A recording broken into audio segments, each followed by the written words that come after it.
Flyover तो ज़रूरी है हमारे ऊपर ये जो अज़ाब है हंगामी दौरों के साथ में कारोबार करता उम्मीदवारों को। करने के लिए अमली तौर पर इक़दाम भी करें। नाज़रीन, रिपोर्टर डायरी के साथ मैं हूं अब्दुर्रहमान। अगर हम यहाँ पर बात करें महंगाई की सूरत-ए-हाल की, तो इससे हर शोबा मुतासर होता नज़र आता है, चाहे वो सरकारी मुलाजम हो या प्राइवेट हो, चाहे वो कारोबारी अफराद हो या सनतकार हो। तमाम शोबों पर यकसा इसके असरात मुरतब हो रहे हैं और इसकी वजह से जो मईशत है वो भी मनफी ग्रोथ में जा रही है। और अगर हम यहाँ पर बात करें पेट्रोलियम प्रोडक्ट्स की कीमतों की, डॉलर की बढ़ती कीमतों की, तो उनकी वजह से जो इंपोर्ट्स हो रही हैं वो भी महंगे दामों में मिल रही हैं। और यहाँ पर उसकी जो सूरत-ए-हाल आम आदमी पर वो बड़ी बुरी तरह से मुरतब हो रही है। मईशत का एक हिसाब से अगर हम यहाँ पर देखें तो सत्यानाश हो चुका है। इस पर अपोजिशन अरकान क्या कहते हैं, हुकूमती मौक़िफ़ क्या है, मज़दूर क्या कहते हैं, और इस पर जो माहिर मईशत है वो क्या कहते हैं, ये जानने के लिए हमारे साथ रहिएगा। जब बात की जाए यूँ तो रियासतों को दरपेश कई तरह के मसाइल होते हैं, लेकिन आजकल महंगाई सबसे बड़ा अजीम मसला बना हुआ है, जिसकी वजह से हर शोबा मुतासर है। यहाँ पर कुछ वर्कर्स मज़दूर हमारे साथ मौजूद हैं, उनसे भी जानते हैं। जी बताइएगा, महंगाई की वजह से किन मसाइल का सामना है? बिस्मिल्लाहिर्रहमानिर्रहीम। अर्ज़ ये करता हूँ कि हमारा बिल्कुल बेड़ा गर्क हो गया, खाना ख़राब हो गया। 3 साल पहले इंशाल्लाह हम बिल्कुल सही थे, अच्छे थे। नवाज शरीफ के दौर में भी अच्छे थे, जरदारी के दौर में भी अच्छे थे। इसका खाना ख़राब करेगा रब अल्लाह ताला। इन्हें हमारा बेड़ा गर्क कर दिया। कुछ हमारे में चीज़ नहीं है खाने के लिए ना पीने के लिए। जो महंगाई इतनी की है, घी महंगा, आटा महंगा, चीनी महंगी, किधर जाए गरीब आदमी? कोई नहीं सुनता भाई, किसी की भी कोई नहीं सुन रहा। वो कहते हैं उससे लो, उससे बात करो, इमरान खान से बात करो। क्या करें हम? गरीब आदमी कहाँ जा सकते हैं हम? हमारा कुछ नहीं पता लगता। नाज़रीन, यहाँ पर हमारे साथ और भी वर्कर्स मौजूद हैं, उनसे भी जानते हैं। जी बताइएगा, आप महंगाई की वजह से किन मसाइल का सामना है? भाई ये तो बहुत महंगाई हुई है, इनका सामना कौन कर सकता है? कोई भी नहीं है ऐसा आदमी जो गरीब आदमी की हेल्प करे। तो हुकूमत ये ऐसी जो है ये तकरीबन होनी चाहिए। जिस तरह ये हुकूमत आई है, इन्होंने तो बहुत ज़्यादा बेड़ा गर्क कर दिया है। गरीब आदमी तो वैसे ही पिस गया है, कोई चीज़ नहीं रखता। घी देख लें कहाँ पहुँच गया है, आटा देख लें, चीनी देख लें। तो इनको अल्लाह हाफिज़ है। और गरीब का तो वैसे ये हुकूमत जो है सही नहीं है, ठीक नहीं है। गरीब के लिए बहुत गलत हुकूमत आई है ये। अच्छा, मुझे बताइएगा, जिस तरह से महंगाई बढ़ी है, अखराजात बढ़े हैं, तनख्वाहें भी उस हिसाब से बढ़ रही हैं? कोई चीज़ नहीं बढ़ रहा सर, क्या बढ़ना है? कुछ भी नहीं बढ़ा हुआ। गरीब आदमी वहीं है जहाँ पहले था, वहीं है। ये किधर आगे जा सकता? कहीं भी नहीं जा सकता आगे। तो ये उसी जगह पे टिका हुआ है बेचारा ये। बिस्मिल्लाहिर्रहमानिर्रहीम। जिस तरह आप बता रहे हैं, ये आवाम बता रही है, उस तरह देख लें कि किस रेशो के साथ हम तनख्वाहें बढ़ा दें। घी 380 रुपये 160 से हो गया। अब परसेंटेज देख लें, हम ज़्यादा से ज़्यादा कितनी बढ़ा देंगे तनख्वाहें? फिर भी नहीं इनका गुजारा। इनका क्या होगा? हमारा गुजारा नहीं हो रहा। इतनी महंगाई हो गई है कि बिल इतने बढ़ गए हैं, राशन के बिल इतने बढ़ गए हैं, घर में फीसें हो गए, ये वो सारा करके जितना प्रॉफिट हम इंडस्ट्रियल कमा रहा था, उतनी ही ज़्यादा नीचे से महंगाई होने की ज़रूरत में वो हमारा प्रॉफिट और लॉस उसके बराबर ही आ गया जो पहले था हमारा। बल्कि अक्सर हम लॉस में ही अब जा रहे हैं। जितने रॉ मटीरियल महंगा हो गया है, वो हम अब बिजली के बिल ज़्यादा हो गए हैं, और क्या उसे कहते हैं, और दूसरे अखराजात टैक्सेस इतने बढ़ा दिए इस हुकूमत ने कि हम अपने आप को सर्वाइव करें। ये तो हम जितनी तनख्वाह जितनी गवर्नमेंट की उतनी तो हम दे रहे हैं। अब गवर्नमेंट ने महंगाई इतनी ज़्यादा बढ़ा दी है, तो उससे आपसे 200-300% तो हम तनख्वाहें नहीं ना बढ़ा सकते। अच्छा, मुझे बताएं कि यहाँ पर 2018 की और मौजूदा सूरत-ए-हाल का अगर कंपैरिजन किया जाए, मुआवजा किया जाए, तो क्या कहें? मुआवजा उसमें ये महंगाई का ही है बस। वो उतना ही, यानी कि इन्वेस्टमेंट हमारी इतनी बढ़ गई है। इन्वेस्टमेंट जितनी बढ़ गई है उतने ही क्या उसे कहते हैं अपना ना नफ़ा और प्रॉफिट और लॉस उतना ही हो गया। इन्वेस्टमेंट हमारी ज़्यादा बढ़ गई है, प्रॉफिट उतना ही है। अब इन्वेस्टमेंट कहाँ से लाएं हम लोग? वही इन्वेस्टमेंट थी जो हम 2018 में इस्तेमाल कर रहे थे, और वही इन्वेस्टमेंट जो 2020 में यहाँ 21 में हम कर रहे हैं। तो उस हिसाब से नफ़ा हमें प्रॉफिट उतना ज़्यादा नहीं मिल रहा, बल्कि अब तो तकरीबन ये है कि सर्वाइव करना ही मुश्किल हो गया चीज़ें। अच्छा, मुझे ये बताइएगा, यहाँ पर मुशर्रफ दौर जब गया तो क्या पीपल्स पार्टी में कहते थे कि मुशर्रफ दौर अच्छा था, नवाज शरीफ दौर आया तो कहते जरदारी दौर अच्छा था, अभी इमरान खान दौर आया तो कहते नवाज शरीफ दौर अच्छा है। तो ये सनतकार किसी भी दौर में मुतमईन नहीं होते? नहीं, इसमें ये है कि ये तो अभी जो सिनेरियो कोरोना की वजह से भी थोड़ा सा इफेक्ट पड़ा, उसके बाद जो एकदम तेज़ी आ गई। लेकिन तेज़ी आने से हमें ये नहीं हुआ कि क्या उसे कहते हैं, हमारे जो है ना इन्वेस्टमेंट हमारी ज़्यादा बढ़ी। चीज़ों के दाम, रॉ मटीरियल इतना ज़्यादा बढ़ गया कि 200-300 गुना ज़्यादा बढ़ गया। अब गाड़ियों के रेट्स आपके सामने हैं और चीज़ों की, वैसे मैं बात कर रहा हूँ ये हमारे साथ रिलेटेड तो नहीं है, लेकिन गाड़ियों के रेट कल भी 2.5 लाख कैसे बढ़ा दिए, क्यों बढ़ाइए, कुछ डॉलर का रेट नीचे आया और ये उन्होंने 2.5 लाख बढ़ा दिए। अब दूसरी चीज़ों के जो हमारे रॉ मटीरियल है वो भी इसी तरह बढ़े हुए हैं, लेकिन हमारी जो चीज़ हम 20 रुपये की बेचते थे वो ज़्यादा 22 रुपये की बिक रही है, लेकिन उसका रॉ मटीरियल उस पर टैक्सीज और उस पर वो इस गवर्नमेंट ने इतने ज़्यादा बढ़ा दिए, बल्कि नवाज शरीफ के दौर में 3.8 तक अब महंगाई का था, अब तो 10 से कुछ ऊपर बढ़ गया है, 10 से भी प्लस चला गया है। इसका जिम्मेदार कौन समझते हैं, माफिया या हुकूमत? ये हुकूमत और माफिया मिलके, कोई हुकूमत माफिया का नाम लेती है, माफिया को किसने पकड़ना है, माफिया को किसने करना है, वो हुकूमत का ही काम है ना माफिया को पकड़ना। अब हुकूमत आगे कह दे चुप करके जी ये माफिया कर रही है, तो माफिया में वही बंदे अब तो हुकूमत में बैठे हुए हैं जो माफिया में जिनका नाम लेते हैं माफिया, वो तो सारे गवर्नमेंट में हैं बंदे, उनको पकड़ना किसने है, ये गवर्नमेंट नहीं पकड़ना है ना उनको, तो वो हम लोगों ने तो नहीं ना पकड़ना, जो माफिया को आप लोगों ने तो नहीं पकड़ना। हमारे साथ और भी ताजर मौजूद है जी, मुझे आप बताइएगा, यहाँ पर काटन के हवाले से कहा जाता है कि बड़ी अहम फसल है, अभी काटन की कमी का सामना है, तो उसकी वजह से स्पेशली आपके शोबे को और बाकी शोबों को किन मसाइल का सामना है? हुकूमत की बचगाना पॉलिसियों की वजह से रॉ मटेरियल में कमी आ गई है और पेट्रोल बढ़ गया है, उसके साथ साथ ये है कि बिजली के रेट बढ़ गए, इन्वेस्टमेंट हमारी 400 से 500% बढ़ गई है और हमारा जो मुनाफा होता था वो इन पेट्रोल और बिजली की वजह से बिल्कुल ख़त्म हो गया। वर्कर कहते हैं कि हमारे अखराजात पूरे नहीं हो रहे, लेकिन हम किस तरह से उनकी मजदूरी बढ़ाएं जब हमें ही कुछ नहीं बच रहा। बिजली ये हालत हो गई है कि सारा दिन बिजली गायब होती है और रेट ढेर सारे बढ़े हुए हैं, समझ नहीं आ रही कि क्या करें, दिन रात परेशान है इस हुकूमत की वजह से। अल्लाह करे कि हमारी इससे जान छूटे। अच्छा, आप कैसे समझते हैं कि अगर ये हुकूमत ख़त्म होती है तो आने वाली हुकूमत महंगाई में कमी ले आएगी? कुछ अरसा परेशानी होगी, लेकिन इंशाल्लाह हमें पढ़े लिखे लोगों की उम्मीद है कि वो बेहतरी लाएंगे। जी बिल्कुल, यहाँ पर हम मौजूद थे, वर्कर्स भी हमारे साथ, ट्रेडर्स भी मौजूद थे, मालकान भी मौजूद थे, और उनका यही मौक़िफ़ है कि जो महंगाई बढ़ी है सरासर हुकूमती नाअहली की वजह से बढ़ी है, जिनकी वजह से तमाम शोबों पर मनफी असरात मुरतब हो रहे हैं। जब बात की जाए महंगाई के हवाले से तो यहाँ पर महंगाई ने बिलाशुबा हर शोबे को मुतासर किया, और यहाँ पर दुकानदार हो, चाहे ताजर हो, चाहे इंडस्ट्रियलिस्ट हो, चाहे आम जाबियन हो, चाहे सरकारी मुलाजिम हो, प्राइवेट हो, हर तरह के लोग मुतासर हो रहे हैं। तो इसी हवाले से बात करने के लिए यहाँ पर हम मौजूद हैं, मुस्लिम लीग नून के कारकुनान भी, रहनुमा भी साथ मौजूद हैं, उनसे बात करेंगे महंगाई ने किस तरह से मुतासर किया। मुझे बताइएगा, महंगाई ने किस तरह से आम आदमी को मुतासर किया है? मैं रिगर रोड का जनरल सेक्रेटरी हूँ सर। जो हालात इस गवर्नमेंट ने पैदा कर दिए हैं, मेरी 60 साल उम्र है, मेरे बच्चे तलीम याफ्ता है, मेरे लिए इतनी मुश्किल हो गई है, और मैं सब जायदाद होने के बावजूद महंगाई की इतनी जद में आ चुका हूँ कि मेरा जीना मुहाल हो चुका है। ये महंगाई ख़त्म होनी चाहिए। इससे पहले दौर मियां नवाज शरीफ का दौर, बिजली के बिल का हमें कोई प्रॉब्लम नहीं था, बच्चों की फ़ीस का प्रॉब्लम नहीं था, हमें रोज़गार अच्छा मिल रहा था, हमारे कारोबार अच्छे चल रहे थे।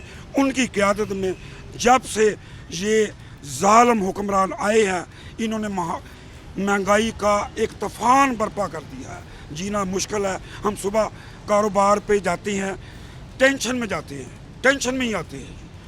बहुत सारे लोग हॉस्पिटलों में दाखिल हो चुके हैं, कोई ब्लड प्रेशर ऊपर हो रहा है, किसी का नीचे हो चुका है। इतने टैक्स इस गवर्नमेंट ने लगाए हैं जो पाकिस्तान की तारीख में कभी किसी ने नहीं लगाए सर। आप क्या कहेंगे, यहाँ पर पहले एक बंदा कमाता था, सारा घर खाता था, अब क्या सूरत हाल है? अब जो है ना, अब बहुत ज़्यादा महंगाई हो चुकी है। हम कपड़े का कारोबार करते हैं, इस दिनों में कारोबार बहुत ज़्यादा होता था, अब इस तरह हो गया है कि हमारा यहाँ पे सुबह आते हैं, शाम को वैसे ही वापस चले जाते हैं और ग्राहक नहीं होता। पहले तो इस दिन में तो काफ़ी ज़्यादा ग्राहक, तो ब्याह शादी का टाइम था, इस टाइम पर ग्राहकी भी बहुत ज़्यादा होती थी। अब वो जो है ना, हर आदमी की क़ुव्वत ख़रीद से ज़्यादा है, इसलिए वो ना कोई आदमी ना आता ही नहीं है। हम जो सुबह से आते हैं शाम तक इसी तरह वापस चले जाते हैं। महंगाई ने किस तरह से मुतासर? सर जी, ਅਸੀਂ ਕਾਰੋਬਾਰ ਕਰਦੇ ਹਾਂ। ਕਾਰੋਬਾਰ ਦੇ ਵਿੱਚ ਸਾਡਾ ਇੱਕ ਕੰਮ ਇਸ ਟਾਈਮ ਬਿਲਕੁਲ ਲਾਸ ਆ, ਕੋਈ ਕਾਰੋਬਾਰ ਨਹੀਂ ਹੈਗਾ। ਜੇ ਕੋਈ ਕੰਮ ਮਾੜਾ ਮੋਟਾ ਕਰਦੇ ਵੀ ਆ, ਉਹਦੇ ਵਿੱਚ ਸਾਨੂੰ ਕੋਈ ਪੈਸਾ ਨਹੀਂ ਆਉਂਦਾ। ਐਡੇ ਬੇਕਦਰੀ ਹੋ ਗਈ ਸਾਡੀ, ਸਾਨੂੰ ਕੋਈ ਬੰਦਾ ਪੁੱਛਦਾ ਨਹੀਂ, 1 ਰੁਪਈਆ ਦੇ ਕੇ ਰਾਜੀ ਨਹੀਂ। ਅਸੀਂ ਬਹੁਤ ਖਰਾਬ ਹੋ ਚੁੱਕੇ ਹਾਂ, ਸਾਨੂੰ ਕੋਈ ਚੀਜ਼ ਨਹੀਂ ਲੱਭਦੀ। ਇਸ ਤੋਂ ਬਿਹਤਰ ਪਹਿਲਾਂ ਮੀਆਂ ਨਵਾਜ਼ ਸ਼ਰੀਫ ਦਾ ਦੌਰ ਸੀਗਾ ਔਰ ਬਹੁਤ ਅੱਛਾ ਕਾਰੋਬਾਰ ਸਾਡਾ ਚੱਲਦਾ ਸੀ, ਅਸੀਂ ਬਹੁਤ ਅੱਛੇ ਰਹਿੰਦੇ ਸੀ। नाज़रीन, अभी हमारे साथ शहरी मौजूद थे और हम बात करते हैं यहाँ पर मुस्लिम लीग नून के सीनियर रहनुमा टिकट होल्डर इसरार अहमद मुन्ने खान भी हमारे साथ मौजूद है। उनसे बात करेंगे, उनसे पॉलिसी जानेंगे कि PMLN की पॉलिसी क्या है महंगाई के हवाले से। खान साहब शुक्रिया आपने टाइम दिया। मुझे बताइएगा यहाँ पर पेट्रोलियम मसनूआत महंगी हो रही हैं, चीनी महंगी, आटा महंगा, हर शय महंगी हो रही है, तो इस पर PMLN का ऑफिशियली मौक़िफ़ क्या है? बिस्मिल्लाहिर्रहमानिर्रहीम। आपके सामने है कि PDM आवाम की आवाज़ है। मेरे कायद मियाँ मोहम्मद नवाज शरीफ जो इस वक्त 72 साल की उम्र में हैं और उन्होंने हमेशा ही आवाम के हकूक़ की बात की है, उन्होंने हमेशा आवाम की खुशहाली की बात की है। इस मुल्क में रोज़गार के ज़राए पैदा करने का सिलसिला किया है। आपके सामने 3 साल पहले की आप कीमतों का मुआवजा कर लें। आप सहाफ़त के पेशे से मुंसलिक हैं, आप अपना ही घर का जो है किचन चलाने का सिलसिला है। अब किसी से ये कोई रॉकेट साइंस नहीं है, कोई ढका छुपा नहीं है। आपको ख़ुद पता है कि मैं आज से 3 साल पहले मैं अपने घर की चीज़ें, ग्रॉसरी और बाकी तमाम चीज़ें वो किस कीमत पर ख़रीदता था, आज मैं किस कीमत पर ख़रीदता हूँ। जिस वक्त पेट्रोलियम मसनूआत की कीमतें बढ़ती हैं उसका इफ़ेक्ट आम पब्लिक पर आता है। हर चीज़ ने ट्रांसपोर्ट होना है, पब्लिक ने भी ट्रांसपोर्ट होना है, गुड्स ने ट्रांसपोर्ट होना है। जब उसकी ट्रांसपोर्ट की कॉस्ट बढ़ेगी, जब ईंधन की कॉस्ट बढ़ेगी, तो उसका इफ़ेक्ट जो है वो आम आदमी पर आएगा। ये कैसे मुमकिन है कि एक तरफ आप एक लॉलीपॉप दें तकरीर करके कि अवाम के लिए रिलीफ दिया है और उसी रात आप अवाम का जीना मुहाल कर दें, पेट्रोल बम गिरा दें अवाम के ऊपर। उसका नतीजा आपके सामने है कि आज जो है वो गंदम जो 25 रुपये 28 रुपये किलो वाला आटा था वो आज 80 रुपये में दस्तयाब नहीं है। चीनी जो है 52 रुपये आम दस्तयाब थी, आज आपके सामने है वो 120 से लेके 130, 40, 50, तो कोई पूछने वाला ही नहीं है। सुबह का रेट और होता है, शाम का रेट होता है। मैंने लाहौर उधर गांव में एक छोटा सा घर शुरू किया था, तो वहाँ पर मैंने आज से 3 महीने पहले जो TR गार्डर ख़रीदे थे वो 127 रुपये kg के हिसाब से ख़रीदे थे। वो 3 महीने में 210, 15, 20 रुपये तक उसकी कीमत पहुंच चुकी है। यानी कोई हुकूमत नाम की चीज़ कोई नहीं है, कोई प्राइस कंट्रोल का मेकनिज़म नहीं है। गवर्नमेंट की रेट ख़त्म हो चुकी है। हुकूमत की एजेंसियाँ सिर्फ MPs MNAs को देखने के ऊपर और उनके ऊपर झूठे और बेबुनियाद करप्शन के इल्ज़ामात लगाने के ऊपर है। मुझे ये बताएं कि आज दिन तक किसका ट्रायल कंक्लूड हुआ है, किससे रिकवरी हुई है, कौन सा सियासतदान है जिसको इन्होंने साबित कर दिया है हमारे कायदीन समेत। खान साहब मुझे ये भी बताइएगा कि PMLN का जो असम्बली में मौक़िफ़ है इतना ज़्यादा जानदार नहीं होता, एहतजाज भी किया जाता है तो PDM के प्लेटफार्म पर किया जाता है। बतौर एक अपोजिशन पार्टी PMLN उस तरह से अपना किरदार क्यों नहीं अदा कर रही? असल में सूरत हाल ये है कि असम्बली में जो मुत्तहिदा अपोजिशन का रोल है वो मेरी नज़र में एक ट्रेडिशन चली आ रही है कि वो आपस में मिल के उसको चलाया जाता है। हमारी पार्टी के मरकज़ी सदर हैं मियाँ शहबाज साहब, वो उसके ऊपर अपोजिशन जमातों को अपने साथ लेके चल रहे हैं और उसके ऊपर जो भी उनका सिलसिला है वो आवाज़ असम्बली में भी उठाते रहते हैं। असम्बली की कार्रवाई आपके सामने है कि ये असम्बली इस वक्त एक रबड़ स्टैंप बन चुकी है। असम्बली का रोल आपके सामने है। बाकी रही बात जो है बाहर एहतजाज की, वो जमातें जिनके पब्लिक में रूट्स हैं, जो पब्लिक को समझती हैं कि अवाम के साथ ही ये मुल्क है और अवाम के साथ ही हमारी जमातें हैं, वो मैदान अमल में हैं। आपके सामने है कि अगर मैं तो ये क्लियर जो है ना बात करूँगा कि अगर PDM से कुछ जमातें अलग ना होती तो आज ये फ़ैसला हो चुका होता। और अब आज PDM की मीटिंग है। मुझे यकीन है कि PDM के जो कायदीन हैं वो अवाम की जो इस वक्त आवाज़ है उसके मुताबिक, अवाम की ख्वाहिशात के मुताबिक, अवाम की जो तकालीफ़ हैं उनके मुताबिक फ़ैसला करेंगे और अल्लाह के फजल करम से अब ये ज़ालिमाना हुकूमत से निजात का ज़रिया PDM ही बनेगी अल्लाह के फजल। बताइएगा कि बैनुल-अक़वामी हालात कितने असरअंदाज हो रहे हैं कीमतें बढ़ने से, जैसे पेट्रोलियम प्रोडक्ट्स है या चीनी दरामद की जाती है, आटा दरामद किया जाता है। बात यह है कि बैनुल-अक़वामी हालात वहाँ पर असरअंदाज होते हैं जहाँ पर कुछ चीज़ों की इंपोर्ट होनी हो। 2 चीज़ों के ऊपर बैनुल-अक़वामी असरात हो सकते हैं। एक आपका जो ये ईंधन है, जो पेट्रोलियम मसनूआत हैं, दूसरा जो खुर्दनी तेल है। बाकी तमाम चीज़ें मियाँ नवाज शरीफ के दौर में हम एक्सपोर्ट करते थे। गंदम हम एक्सपोर्ट करने वाला मुल्क थे, चावल हम एक्सपोर्ट करते थे, कॉटन हम एक्सपोर्ट करते थे, उसके साथ साथ चीनी भी मियां नवाज शरीफ साहब के दौर में हमने एक्सपोर्ट की है। अब तो सूरत हाल ये है कि वो चीज़ें जो हम एक्सपोर्ट करते थे आज वो हम इंपोर्ट कर रहे हैं। सवाल ही पैदा नहीं होता कि वो डॉलर जो 103, 4 रुपये, 5 रुपये का था, जब वो 173, 74, 75 रुपये का हो जाएगा, जो 100 में चीज़ मिलती थी जब 175 में वह हम बाहर से ख़रीदेंगे, तो ये आम आदमी को रिलीफ कैसे मिल सकेगा? तसव्वुर भी नहीं किया जा सकता। मुझे बताइएगा, अगर नून लीग की हुकूमत आ जाती है तो वो कैसे मुआशी तौर पर हालात बेहतर करेंगे? जब नून लीग की हुकूमत आएगी, सबसे बड़ी बात तो ये है कि जो लीडरशिप होती है ना, एक लीडरशिप का एक कॉन्फिडेंस होता है। अल्हम्दुलिल्लाह मेरा कायद मियां मोहम्मद नवाज शरीफ, उनका एतमाद है, अवाम उनके ऊपर एतमाद करती है, ताजर उनको अपना नुमाइंदा समझते हैं, बिज़नेस कम्युनिटी जो है उनको एतमाद है कि ये इन पॉलिसीज़ की स्टेबिलिटी होगी। मैं यकीन से कहता हूँ कि ये जिस दिन इस हुकूमत से जान छूट गई, उसी दिन हमारा मुल्क बड़ी तेज़ी से अपने पाँव पर आना शुरू हो जाएगा। नाज़रीन, इस वक्त हमारे साथ इसरार अहमद मुन्नी खान मौजूद थे, जो बता रहे थे कि यहाँ पर जो महंगाई की सूरत हाल है ये बड़ी आर्जी तौर पर बनाई गई है और अगर PMLN की हुकूमत आती है तो हालात खासे बेहतर हो सकते हैं। ये PMLN के अहदेदारान की जानब से, कारकुनान की जानब से, रहनुमाओं की जानब से यहाँ पर दावा किया जा रहा है। ये दावा कितना सच साबित होता है और क्या वाकई ऐसा हो सकता है, इस पर बात करने के लिए हमारे साथ दीगर भी रहनुमा मौजूद होंगे। अभी हमारे साथ रहिएगा। हंगामी दौरों के साथ कारोबार करने के लिए अपनी तौर पर इक़दाम भी करें। हंगामी दौरों के साथ कारोबार करने के लिए अपनी तौर पर इक़दाम भी करें। नाज़रीन, अगर महंगाई के हवाले से बात की जाए तो मुख्तलिफ बातें की जाती हैं। हुकूमती पॉइंट ऑफ व्यू अपनी जगह, बैन अल-अक़वामी सूरत हाल का, अपोजिशन का पॉइंट ऑफ व्यू अपनी जगह कि हुकूमत तमाम चीज़ें कंट्रोल करने में नाकाम कैसे हुई है, प्राइस कंट्रोल में स्टेट कमेटियाँ कहाँ हैं और जो चीज़ें यहाँ पैदा होती हैं वो क्यों महंगी हैं। तो इस तमाम से बात सूरत हाल पर जानने के लिए माहिर मईशत अहमद जब्बार हमारे साथ मौजूद होंगे, जिनसे जानेंगे कि एक्चुअल क्या वजह है, दुनिया में कितनी फ़ीसद महंगाई है, पाकिस्तान में कितने फ़ीसद महंगाई है और उसका असरात आम आदमी पर क्या पड़ रहा है। अहमद साहब, शुक्रिया आपने टाइम दिया। मुझे बताइएगा महंगाई के हवाले से क्या कहेंगे, दुनिया में और पाकिस्तान में क्या डिफरेंस है? बिस्मिल्लाहिर्रहमानिर्रहीम। फ़र्स्ट ऑफ़ ऑल तो thank you very much for the city 41 कि आप लोगों ने मुझे मदऊ किया इस इन्फ्लेशन के ऊपर सारे ख्याल करने के लिए। आज हम डिस्कस करें तो इस पाकिस्तान में इस वक्त जो महंगाई है वो 10.74% है 2021 में इन्फ्लेशन रेट जो इस वक्त मौजूद है। और ये इन्फ्लेशन रेट पाकिस्तान के हिसाब से बहुत हाई है या जनूबी एशिया के हिसाब से बहुत ज़्यादा है। अगर जनूबी एशिया के हम बाकी ममालिक की बात करें तो बांग्लादेश, इंडिया, वहाँ पे 6%, 5%, और चाइना में इसमें सबसे कम है इन्फ्लेशन रेट, वो है 2.4%।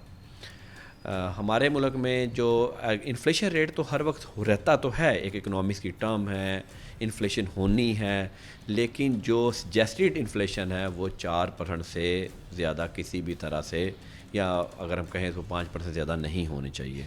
इसका मतलब है हम इस वक्त डबल इन्फ्लेशन रेट पे हमारा मुल्क जो है इस वक्त एग्जिस्ट कर रहा है, जिसमें हमारा जो मिडल मैन है वो सही मानों में हम कहें कि पिस रहा है। अब उसकी वजूहात क्या हैं? उसकी वजूहात बहुत सारी है। एक फैक्ट हमारा कोरोना का है कि कोरोना में एकदम दुनिया कंडेंस्ड हो गई थी और कंजम्पशन लेवल कम हो गया था।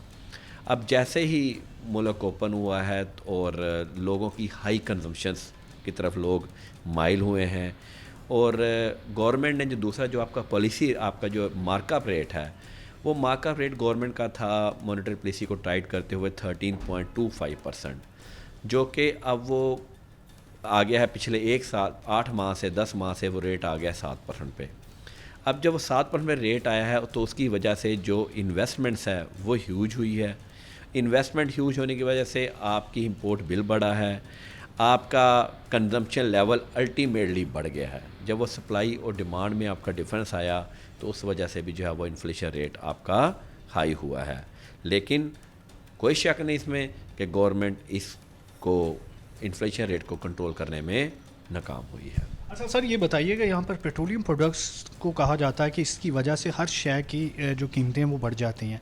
यहाँ पर मुझे ये बताइएगा कि किस तरह से ये कहा जाता है कि बैनुल अक़वामी सूरत-ए-हाल ये हो गई, हमारे पास कितने दिन का स्टॉक होता है, क्या यह रोज़मर्रा से तय होता है, 15 रोज़ा होता है, महीने का होता है, क्या हिसाब होता है, कितने दिनों में ये कीमतें रद्द-ओ-बदल का जो है वो शिकार होती हैं? एक्चुअली पेट्रोलियम हम सारे का सारा इंपोर्ट करते हैं, हम अपनी पैदावार तो है नहीं है। जिस तरह हम सऊदीया की बात कर लें या अमेरिका की हम बात करें, तो अमेरिका ने तो अपना रिजर्व्स रखे हुए हैं अपने शेल गैस के, वो तो अभी प्लानिंग करते हैं फॉर द नेक्स्ट 20 ईयर्स। हमारे मुल्क में प्रॉब्लम ये है कि हम प्लानिंग जो है वो फ्यूचर देख नहीं करते, हम बड़ी शॉर्ट टर्म प्लानिंग करते हैं फॉर 1 ईयर, फॉर 2 ईयर, या शायद मुझे तो कभी कभी तो ये लगता है कि हमारी गवर्नमेंट प्लानिंग करती है शायद 2 महीने की या 4 महीने की, या कई सोचती हैं अगले इलेक्शन की। अब हमारी प्राइसेस कनेक्टेड हैं जो है वो इंटरनेशनल प्राइस के साथ। अब जब इंटरनेशनल जो आपका पेट्रोलियम प्राइस महंगी हो रही है, इसमें एक चीज़ का गवर्नमेंट को थोड़ा सा क्रेडिट देना चाहिए कि गवर्नमेंट ने पेट्रोलियम के ऊपर अपने टैक्सेस कम किए हैं। अगर टैक्सेस पुराने रेट से एप्लीकेबल होते तो ये पेट्रोल आज 210 रुपये पे जाना था, जो कि आज 147 के ऊपर मौजूद है। अच्छा, ये रोज़मर्रा कीमतें तय करते हैं, पेट्रोल रोज़मर्रा का लिया जाता है या कोई स्टॉक होता है हफ्ते का, महीने का? नहीं, ये तकरीबन इसका आपका स्टॉक चलता है 30 डेज़ का, और गवर्नमेंट जो है वो हर 15 डेज़ के बाद जो है वो प्राइसेस का तयन करती है। अच्छा, ये आपने अभी क्रेडिट दिया गवर्नमेंट को, लेकिन यहाँ पर बात करें अगर नून लीग के दौर की, तो तब भी जो यहाँ पर रेट बैनुल अक़वामी कीमतें थी, लेकिन डॉलर की कीमत की वजह से कम हुआ। अभी जो डॉलर है इतना ज़्यादा बढ़ रहा है, तो अभी आप क्या कहेंगे कि यहाँ पर ये डॉलर का भी कसूर है इसमें? हाँ जी, इसमें कोई शक नहीं है कि जी अगर डॉलर रेट कंट्रोल होता तो हमारा इंपोर्ट भी जो है हमारा रिड्यूस होता, और डॉलर रेट्स की वजह से हमारी जो इंपोर्ट की कंजम्पशन है, डॉलर जो है वो आपका जो है वो 132 से जब ये गवर्नमेंट आई तो इन्होंने डॉलर को फ्री फ्लोट कर दिया और डॉलर चला गया 174 पे। इसके दौरान जो डिक्रीज़ आया था डॉलर का 152, 154, अगर ये वहाँ रहा होता तो मैं समझता हूँ कि यहाँ पे हमारी कॉस्ट ऑफ लिविंग जो है वो बेहतर होती हैं। हम आज भी देखें, हम आज भी पल्सेस तक हम इंपोर्ट कर रहे हैं।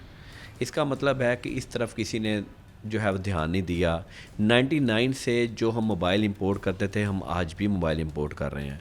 अब आके एक जो है वो, जैसे हम वीवो मोबाइल की हम बात करें तो वहाँ एक बड़ी फैक्ट्री वो फीडबैक में जो है वो इंस्टॉलेशन हुई है, तो उससे क्या फ़र्क पड़ेगा? उससे आपका, अगर आप यहाँ पे मैन्युफैक्चरिंग करेंगे तो आपका इंपोर्ट बिल कम होगा। इंपोर्ट बिल आपका कम होगा तो आपका बैलेंस ऑफ ट्रेड जो है वो बेहतर होगा, जो कि बड़ी लॉन्ग टर्म प्लानिंग के बाद जो है वो पॉजिटिव हो सकता है। एक बात बड़ी अलार्मिंग है गवर्नमेंट के लिए, एक और जो गवर्नमेंट शायद बहुत कम लोग इस चीज़ को समझते हैं, वो ये है कि हमारी पर कैपिटा इनकम कम हो रही है। हमारी जो पर कैपिटा इनकम थी वो पहले हमारी तकरीबन $1480 थी, जो कम हो के आपकी 1280 के करीब आपकी पर कैपिटा डॉलर पर इनकम आ गई है। इसमें डिक्रीज़ आपका आ गया 13.5%। इसका मतलब ये है कि आपका गुर्बत का लेवल, अनएम्प्लॉयमेंट का लेवल आपका बढ़ रहा है। अगर गवर्नमेंट इसको कंट्रोल ना किया तो मैं समझता हूँ कि ये शायद अगले 6 महीने में कहीं डिज़ास्टर ना हो जाए। अच्छा, मुझे ये बताइएगा बतौर एक इकोनॉमिस्ट कि यहाँ पर जो डॉलर को फ्री छोड़ने की पॉलिसी थी, स्टेट बैंक को कंट्रोल ना करने की, इसने कितना डैमेज किया? और ये छोटी सी इकानमी है, इसमें ज़रूरी नहीं था कि डॉलर जो है वो हुकूमती कंट्रोल में ही रहता? देखें, एट दैट टाइम गवर्नमेंट्स ने लोन की पेमेंट्स बहुत करनी थी, और गवर्नमेंट ने डॉलर की प्राइस किस तरह कंट्रोल रहनी थी? गवर्नमेंट अगर डॉलर्स मार्केट में मनी एक्सचेंज के थ्रू फेंकती रहती तो वो डॉलर की प्राइस कंट्रोल रहती। चूँकि गवर्नमेंट के पास रिजर्व में इतनी अवेलेबिलिटी नहीं थी, तो इसलिए गवर्नमेंट को वहाँ मजबूरी बनी हुई थी कि उसने अपना जो है वो डॉलर को जो है वो मार्केट में नहीं फेंक सकते थे, जिसकी वजह से वहाँ फिर डिमांड एंड सप्लाई का प्रॉब्लम आया और आपकी डॉलर की प्राइस जो है वो बड़ी हाई चली गई। अगर डॉलर की प्राइस हाई होने से, अच्छा गवर्नमेंट एक और एंगल देखें, गवर्नमेंट इस एंगल से ये तो देख रही है कि हमारे टैक्सेस इंक्रीज़ हो रहे हैं, लेकिन जो दूसरी तरफ डॉलर की प्राइस एक्सीड कर रही है उस वजह से भी आपके टैक्सेस जो है वो आपके इंक्रीज़ हो रहे हैं। अब इन्फ्लेशन फैक्टर साथ डालें और आपका जो है वो आपकी कलेक्शन साथ डालें। गवर्नमेंट कह रही कि मेरे टैक्सी जो हैं वो 17% इंक्रीज़ हो गए, लेकिन 17 में से 10% तो इन्फ्लेशन की वजह से निकल गए। इसका मतलब है आपका जो रियल इंक्रीज़ है वो तो सिर्फ आपका 7% है इनटू द टैक्सेस। तो मैं समझता हूँ कि वहाँ गवर्नमेंट की मजबूरी थी at the start of the government कि उसने जो है वो डॉलर को फ्री फ्लोट करना पड़ा। तो लेकिन अब गवर्नमेंट को स्टेप्स लेने चाहिए कि ताकि जो है वो डॉलर की प्राइस भी कंट्रोल में आ सके। अच्छा, यहाँ पर बात की जाती है कि पॉपुलेशन बढ़ने की वजह से मसाइल का सामना है, वसाइल उतने नहीं है, लेकिन चाइना ने बढ़ती पॉपुलेशन से फ़ायदा उठाया, इंडिया ने उठाया, कई ममालिक ने उठाया। यहाँ पर किस तरह से फ़ायदा उठाया जा सकता है, अगर उठाया जा सकता है? पॉपुलेशन में ये है कि हम जो है वो हम सिर्फ एक रूटीन की पढ़ाई, चाइना ने क्या किया, चाइना ने छोटे छोटे कोर्सेज जो हैं वहाँ पे आपके टेक्निकल पर्सनस जो है ना उनके लिए भी आपकी लाइसेंसिंग कर दी। किसी ने प्लम्बर बनना है उसकी भी लाइसेंसिंग है, किसी ने कुछ करना है। हम यहाँ पे एज ए छोटा काम सीखते हैं, हम बड़ी आम ज़बान में बात करें, वो एक भर्ती करवाते हैं और वो छोटा ही वही सर्टिफाइड बन जाता है। टेक्निकल कोर्सेज गवर्नमेंट लेवल पे शायद अभी भी बहुत कम है, या हमारे माशरे की प्रॉब्लम इस तरह की कि यार जो प्लम्बर है या जो मैकेनिक है हम शायद उसको अच्छी निगाह से नहीं देखते, हालांकि वो भी अपनी मेहनत मजदूरी के साथ अपनी इनकम कर रहा है। मैं यूके की मिसाल यहाँ पे देना चाहूँगा कि मेरा वो पर्सन जो है वहाँ पे हर बंदे को रिगार्ड दिया जाता है, हर बंदे की रिस्पेक्ट की जाती है। जो अपने से इनकम अर्न करता है, चाहे वो प्लम्बर है, चाहे वो मैकेनिक है, चाहे वो किसी भी फील्ड का बंदा है, उसको रिस्पेक्ट दी जाती है। यहाँ हम एक प्लम्बर को शायद वो रिस्पेक्ट नहीं दे पाते, जिसकी वजह से वो चीज़ ये अडॉप्ट नहीं करता। अच्छा, मुझे ग्रोथ रेट के हवाले से बताइएगा कि यहाँ पर बड़ा नीचे जा रहा है। वज़ीर ख़ज़ाना बयान दे रहे हैं कि हम ज़्यादा इसको बेलगाम भी नहीं छोड़ सकते, 6 से ऊपर जाएगा तो नुकसान में जाएगा। नून लीग ने ग्रोथ रेट ऊपर रखा, यहाँ पर ग्रोथ रेट माइनस में भी चला गया, क्या कहेंगे? ग्रोथ रेट माइनस में तो उस वक्त गया जब हमारा कोरोना का इम्पेक्ट बहुत ज़्यादा था। आपकी एयरलाइंस आलमोस्ट आपकी बंद थी, आपके चूँकि एकदम पूरी दुनिया में इकॉनमी सेट अफेक्ट हो गई थी, तो इस वजह से आपका ग्रोथ रेट नीचे गया था। ग्रोथ रेट आपका बढ़ना चाहिए स्टडीली। अगर एकदम आपका बूम के साथ ग्रोथ रेट ऊपर जाएगा तो आपकी अल्टीमेट जो है वो इन्फ्लेशन और बढ़ेगी। स्टडीली आपका ग्रोथ रेट ऊपर जाएगा। अगर 5 से 6% गवर्नमेंट मेंटेन कर जाए अगले आने वाले साल में ग्रोथ रेट को, उसमें गवर्नमेंट को अपने एग्रीकल्चर की तरफ मैं समझता हूँ बहुत एक्स्ट्राऑर्डिनरी तवज्जो देनी चाहिए, ताकि ये जो ज़रिए अजनास जिनकी बेसिक कंजम्पशन जो गरीब बंदा इस्तेमाल करता है, लाइक हम शुगर कहें, हम फ्लोर कहें, इन चीज़ों के अगर गवर्नमेंट को अगर एक्स्ट्रा ऑर्डनरी क्रॉप हो जाए तो मैं समझता हूँ इसकी प्राइस नीचे आ जाए तो लोअर मिडिल क्लास को रिलीफ जो है वो मिलेगा। जो इस हवाले से हमारे मोर्शिद अहमद जब्बार हमारे साथ मौजूद थे, बता रहे थे किस तरह से बेहतरी लाई जा सकती है और यूनिवर्सिटीज़ को भी चाहिए कि यहाँ पर जो अपनी कोर्सेज़ डिग्रीज़ करवाई जा रही हैं उसके साथ साथ अगर टेक्निकल कोर्सेज़ इंट्रोड्यूस करवाए जाएँ ज़्यादा बड़ी तादाद में, हुकूमत लाइसेंस इंट्रोड्यूस करे तो यकीनन जो अनएम्प्लॉयमेंट है ये उसमें भी कमी आ सकती है। इसके अलावा जो स्किल्ड लेबर है उसमें भी इजाफा किया जा सकता है। नाज़रीन, अभी हमारे साथ रहिएगा। हंगामी दौरों के साथ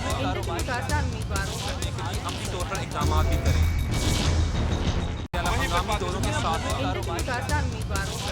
अपनी तौर पर इक़दाम भी करें।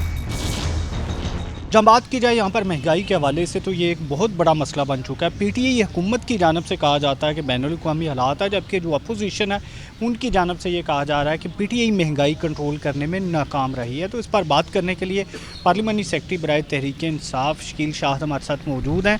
जी बताइएगा शकील साहब कि यहाँ पर क्या मसला आ रहा है कि इतनी ज़्यादा महंगाई है कि लोगों की अब बाकायदा चीखें निकलना शुरू हो गई? बिस्मिल्लाहिर्रहमानिर्रहीम, बिल्कुल आप ठीक कह रहे हैं, बहुत ज़्यादा महंगाई हो चुकी है। इसमें हमारी गवर्नमेंट ने बड़ी कोशिश की है, लेकिन जो बैनुल-अक़वामी तौर पे चीज़ें बढ़ी हैं या कोरोना की वजह से जो पूरी दुनिया में जो मसाइल बने हैं उसकी वजह से ये महंगाई हुई है और हम खुद भी इसकी जद में हैं।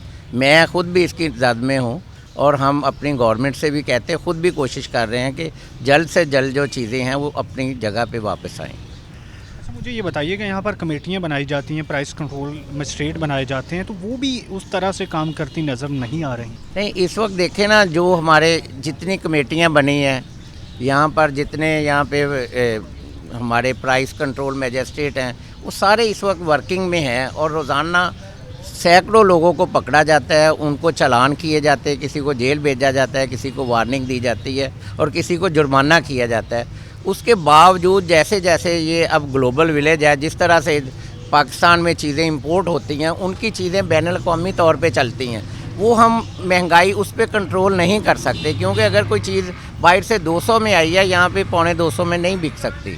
हम इंशाल्लाह कोशिश में हैं और हमारी गवर्नमेंट की इंतहाई कोशिश है कि इस पे हम पूरी तरह से इस पे काबू पाएँ। प्राइम मिनिस्टर की जानिब से कहा जाता है कि यहाँ पर जो माफियाज़ है वो बहुत ताकतवर हैं, तो ये आपकी हुकूमत है, आपने ही माफियाज़ को कंट्रोल करना है। जी बिल्कुल बिल्कुल ऐसे ही है जी। माफिया जो हैं पाकिस्तान जैसे मुल्कों में वाकई बड़े पावरफुल हैं। आप देखेंगे चीनी किस तरह से गायब की गई और हमारी हुकूमत ने कोशिश करके वो चीनी को वापस लिया और उसको अपनी जगह पे अब 100 रुपये पे तकरीबन 90 से 100 रुपये के दरमियान आ गई है। और जितनी यहाँ पर शुगर मिल्स हैं पाकिस्तान में, वो तकरीबन शरीफ फैमिली और जरदारी फैमिली की हैं और उनके लोग ही वहाँ पे बैठे हैं। उन्होंने चीनी इस वजह से क्रशिंग शुरू नहीं की कि यहाँ पे बहरान आए और अपनी मनपसंद रेट पे वो चीनी फ़रोख्त कर सकें, लेकिन इंशाल्लाह ताला हमने बाहर से भी चीनी इंपोर्ट कर ली है और पाकिस्तान में भी हमने जहाँ पे इनके ज़ख़ीरे थे वो पकड़ के लोगों को देने शुरू कर दिए हैं। देखिए, कोई भी बहरान आता है तो उसका नुकसान तो अल्टीमेटली हुकूमत को होता है, तो हुकूमत की जानिब से कोई कार्रवाइयाँ क्यों नहीं उनके खिलाफ नज़र आती? जी, जो भी हम कार्रवाई करते हैं अदालतों से वो स्टे ऑर्डर ले लेते हैं या किसी भी और तरीके से, क्योंकि जितने भी माफियाज हैं उनके पास बचने के 1000 तरीके हैं। हमने पूरी कोशिश की है हमारी गवर्नमेंट ने और इंशाल्लाह ताला इस पर जल्द काबू पा लिया जाएगा। चीफ मिनिस्टर साहब यहाँ पर आते हैं, ऐलान किया जाता है अरबों रुपये के प्रोजेक्ट्स का, लेकिन अभी फैसलाबाद में कोई डेवलपमेंट शुरू नहीं हो पा रही, क्या वजह ताख़ीर की? देखें, जो टेंडरिंग थी वो तकरीबन हो चुकी है और चंद दिनों में ज़्यादा जगह पे मेरे पास जो मेरा हल्का है उसके बारे में बताऊं कि यहाँ पे जो पार्क है उनका 3.5 करोड़ रुपए की लागत से मेरे हल्का में पार्क बन रहे हैं। उसके अलावा स्कूलों का 8 करोड़ बजट है और ये पहला मैं एमपी हूँ जिसने स्कूलों और कॉलेजेस को बजट दिया है। वो भी काम शुरू हैं, काम शुरू हो चुके हैं, लेकिन उनकी रफ्तार अभी कम है। इंशाल्लाह ताला अगले दिनों में आप देखेंगे कि जब ये अपनी पूरी स्पीड अप होंगे तो आपको नज़र आएगा कि फैसलाबाद में डेवलपमेंट हो चुकी है। अच्छा, लोकल बॉडीज़ के हवाले से बताइएगा, अदालतों ने बहाल कर दी है, इसका भी कोई असर पीटीआई पर पड़ेगा? देखें, जो लोकल बॉडीज़ हैं वो आके अपने दफ्तरों में बैठ गए हैं, हमने कोई मुदाखलत नहीं की। जो अदालतों ने हमें कहा हम उसके मुताबिक उनको हमने वहाँ पे बिठा दिया है। अब उनके मामलात हैं कि वो अब लोकल कौंसल्स देखें, जब उनके पास नहीं होंगी तो फिर इंशाल्लाह ताला हम अपने उसको बेहतर तरीके से चलाएँगे। अभी जो लोकल गवर्नमेंट सिस्टम है वो हमारे पास नहीं है, जो हमारी अपोजिशन है नून लीग वो चला रहे हैं और हमने उसमें कोई मुदाखलत नहीं की, ना हम करना चाह रहे हैं। जब मुद्दत पूरी होगी तो नया इलेक्शन होगा बल्दियात का? जी इंशाल्लाह 24 तारीख को पंजाब असम्बली का इजलास आ रहा है जिसमें ये बिल लाया जाएगा। कल ही मेरी राजा बिशारत साहब से बात हुई है, उन्होंने बिल तैयार कर ली है और इमरान खान साहब और जितनी टीमें हैं उन्होंने इसको देख लिया है। अब इंशाल्लाह ताला जब बिल पास होगा उसके बाद मार्च में हम इलेक्शन की तरफ आ रहे हैं। फैसलाबाद वेस्ट मैनेजमेंट कंपनी में आपने चेयरमैन लगा लिया है, तो ये क्या समझते हैं कि ये पॉलिटिकल इंटरफेरेंस, सियासी मुदाखलत नुकसान करेगी या इसका फ़ायदा होगा शहरियों को? देखें जी, जो वेस्ट मैनेजमेंट का चेयरमैन है वो हमेशा से ही लगता है। इससे पहले हाजी अकरम अंसारी साहब 5 साल पहले थे, लेकिन बदकिस्मती से हमारे दौर में ये लेट लगा है। इससे इंशाल्लाह ताला इलाके में बेहतरी होगी फैसलाबाद में। और मैं ये समझता हूँ कि जितने भी हमारी यूनियन कौंसिल हैं उसमें हम फौरी तौर पे एक प्लान कर रहे हैं कि हर यूनियन कौंसिल में 200 से 300 बंदा जाए और वहाँ पे एक सफाई का अमल शुरू हो। जितनी 1 साल 2 साल से गंद है, वहाँ पे कूड़ा करकट है, वहाँ पे मलबे के ढेर हैं, वो सब ख़त्म किए जाएं और इसको हम इंशाल्लाह ताला मुस्बत तौर पे लेंगे। मशीनरी की कमी है, यहाँ पर मुलाजमीन की कमी है, ये एक बड़ा मसला है। जी बिल्कुल कमी है, लेकिन उसके बावजूद तकरीबन 4500 मुलाजमीन है वेस्ट मैनेजमेंट कंपनी के पास और ये बड़ा अच्छा इदारा है और ये बड़ा एक कंपनी है। ये कंपनी के तौर पे इंशाल्लाह ताला पहले से ही इस्टेब्लिश है। अब इसको और ज़्यादा इस्टेब्लिश करके जो शहर में यहाँ पर जो मामलात हैं हम उनको ठीक करेंगे। अच्छा, अभी क्रशिंग सीज़न शुरू हो रहा है और उसके अलावा जो गंदम भी लग रही है, तो क्या समझते हैं आने वाले दिनों में आटे का रेट और चीनी का रेट कम हो सकता है? जी अभी तक तो जो रेट चल रहा है इसी के मुताबिक ही होना है, लेकिन जब नई फसल आएगी नया रेट गवर्नमेंट देगी, फसल के मुताबिक इंशाल्लाह ताला इसको और सब्सिडाइज करके हम नीचे लेके आएंगे। डॉलर की वजह से भी कोई महंगाई पर असर पड़ रहा है जो उस बढ़ता ही चला जा रहा है? बिल्कुल बिल्कुल बढ़ रहा है। जो डॉलर है उसी की वजह से सारी मईशत चलती है। डॉलर बढ़ने से पाकिस्तान में महंगाई बढ़ी है और तेल के रेट और जितने भी यहाँ पे क्राइसिस हैं वो डॉलर एक उसमें एक अहम उसका रुकन है कि डॉलर जब भी बढ़ता है तो पाकिस्तान में महंगाई आती है। गंदम की जो पैदावार बेहतर हो रही है, काटन की पैदावार बेहतर हो रही है, लेकिन इसके बावजूद हम इंपोर्ट करने पर मजबूर हैं, बाहर से मंगवा रहे हैं, तो इसमें आपकी हुकूमत का कितना अमल दखल है? देखें जी, जो फसल है ना वो हमेशा ही जब आती है तो उसी के मुताबिक सारा कुछ चलता है। जो कॉटन है, कॉटन पिछले साल से इस बार डबल हुई है। गंदम भी बहुत वाफर मिकदार में हुई, लेकिन अभी तक गंदम हमने इंपोर्ट नहीं की। जो कॉटन है उसकी कमी बदस्तूर मौजूद है, क्योंकि इस वक्त जो इंडस्ट्री है वो बहुत ज़्यादा ग्रोइंग है, उसमें बहुत ज़्यादा पोटेंशियल है। अगर जितनी ज़्यादा यहाँ पे हम अपनी पॉलिसी के मुताबिक कॉटन एक्सपोर्ट करेंगे इंशाअल्लाह ताला, उसी के मुताबिक ये पाकिस्तान और तरक्की करेगा। पैदावार बेहतर है तो कीमतें नीचे क्यों नहीं आ रही? कीमतें जो हैं ये देखें, कॉटन, गंदम, चीनी, ये सारी चीज़ें इंटरनेशनल मार्केट से लिंक कर चुकी हैं। अगर इंटरनेशनल मार्केट में ये नीचे आएंगी तो पाकिस्तान में नीचे आएंगी, उसके अलावा कोई चारा नहीं। या दूसरा तीसरा इसका हल ये है कि डॉलर को नीचे लाया जाए। अगर डॉलर नीचे आता है तो फिर चीज़ें नीचे आती हैं। जी हाँ नाज़रीन, इस वक्त हमारे साथ पार्लियामानी सेक्रेटरी तहरीक इंसाफ शकील शाह मौजूद थे। बता रहे थे हुकूमत की जानिब से जो इक़दाम किए जा रहे हैं, अपनी हुकूमत को डिफेंड भी कर रहे थे।